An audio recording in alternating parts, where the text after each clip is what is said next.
Poprosím hodnotenie dnešného zápasu. Tak, ťažko sa mi to hodnotí. Tie 2/3 boli fakt, boli moc veľmi špatné. Aj som lutoval divákov, že to musia pozerať. I keď viem, že také zápasy bývajú, ale aby sme si nevedeli nahrať, nevedeli sme proste kombinovať, nevedeli sme o sebe na tom ľade, to by sa nemalo stávať. Čo ma teší je tá tretia tretina, že sme tam trošku zvýšili bojovnosť, spravili sa tam nejaké zmeny v útokoch a som rád, že sa to aspoň ubojovalo na tie 3 body, čo jediné nás teší v tejto dobe, lebo tí súperi nás naháňajú, takže by bolo veľmi trestuhodné, keby sme tie body stratili.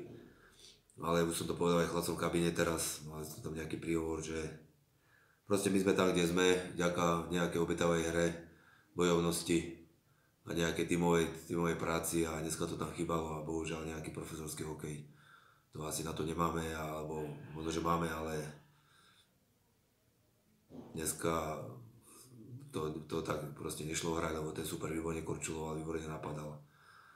Vôbec nevyzeralo ako mužstvo, ktoré je 11. z 50 bodového stratu alebo 60 bodového, takže jediné, čo nás môžu tešiť, sú 3 body a trošku taký budíček, že máme zase začať pracovať, naplno ísť do súbojov a proste byť pri zemi.